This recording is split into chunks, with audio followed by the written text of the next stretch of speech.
Today we have a unique and exciting opportunity to hear from a very special guest who has made significant contributions in both academic and literary worlds.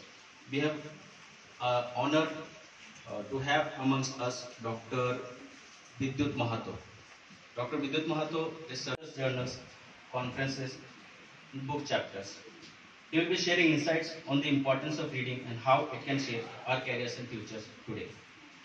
Before we invite Dr. Vidyut Mahato to share his thoughts, I would like to take a moment to felicitate our esteemed guest.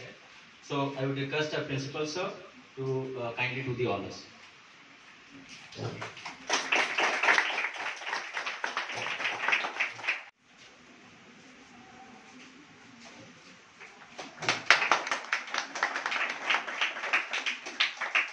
Cool.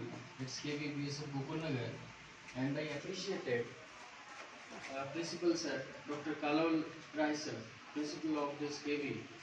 So today's topic is somewhat not technical, it's non-technical, but it's more important to being non-technical than a technical person. Are you getting my point? सबको समझ में आ रही है?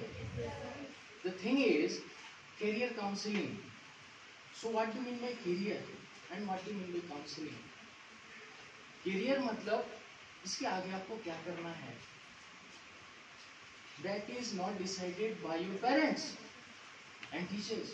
That is decided by you. You people. आपको खुद को decide करना है कि आपको क्या करना है.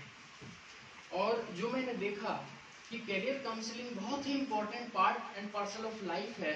कभी भी पेरेंट्स आर वरीड कि बच्चे को क्या पढ़ाना है, इंजीनियरिंग पढ़ाना है, डॉक्टरी पढ़ाना है, एरोस्पेस इंजीनियर बनाना है, क्या कराना है, आईएएस ऑफिसर बनाना है. So what is the right direction to move on? वहां पे टेंशन होता है. तो बेस्ट पार्ट जो सर ने एक स्टेप लिया कि क्लास 6 एंड 7 के बच्चों को अभी से बताया जाए so that they have ample of time to decide. आप लोग अभी क्लास 6-7 के स्टूडेंट्स हैं जहाँ तक मुझे इन्फॉर्मेशन मिला है, और मुझे ऐसा लगता है कि career doesn't mean in study only. आप लोग सिर्फ पढ़ाई में कैरियर बनाए ऐसा नहीं है. Career is in sports, career is in singing. एक चीज और मैं ऐड करना चाहता हूँ कि तुम्हारा जो करिकुलम है, तुम्हारे टीचर्स है, तुम्हें हेल्प करते हैं ड्राइंग करने में, ये करने में, बाकी चीज़ों को, तो तुम फोकस करो कि तुम्हारा मार्क्स कहाँ ज़्यादा आ रहे हैं. और थर्ड पार्ट जो मैं बोल रहा था दैट इज लाइब्रेरी. कितने बच्चे लाइब्रेरी में बैठते हैं एक पूरे दिन में? इन अ होल डे कितने बच्चे लाइब्रेरी में बैठते हैं?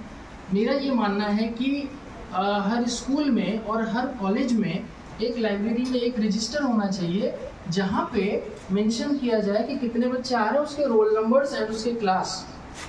और second most important thing is the mentor.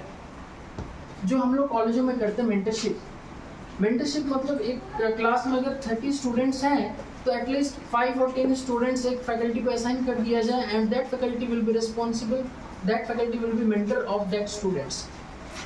इसका मतलब है वो बच्चा का एक्टिविटी कहाँ कम है, वो रिस्पॉन्सिबल वो टीचर है, उसको नज़र रखेंगे एंड उसको रेक्टिफाई करेंगे कि हाँ इस साल उसके यही एक्टिविटीज़ में वो अच्छे थे. तो जो रैदर बाकी जो एक्टिविटीज़ है, जैसे वो लाइब्रेरी में नहीं जा रहा, बुक्स नहीं पढ़ रहा है, तो आप थोड़ा सा उसको स्ट्रीमलाइन में लाएंगे थोड़ा थोड़ा करके. ये टीचर्स की भी एक थोड़ी रिस्पॉन्सिबिलिटी बन जाती है.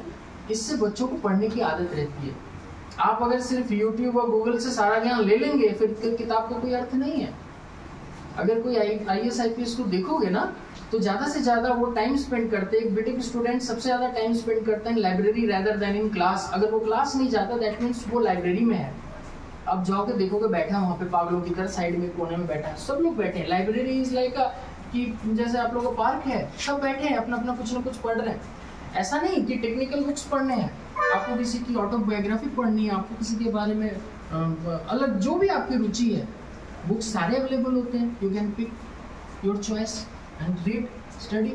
तो लाइब्रेरी जाना बहुत इंपॉर्टेंट है. अगर ये अपने दिनचर्या में शामिल करोगे, इन अ वीक एटलीस्ट 2 आवर्स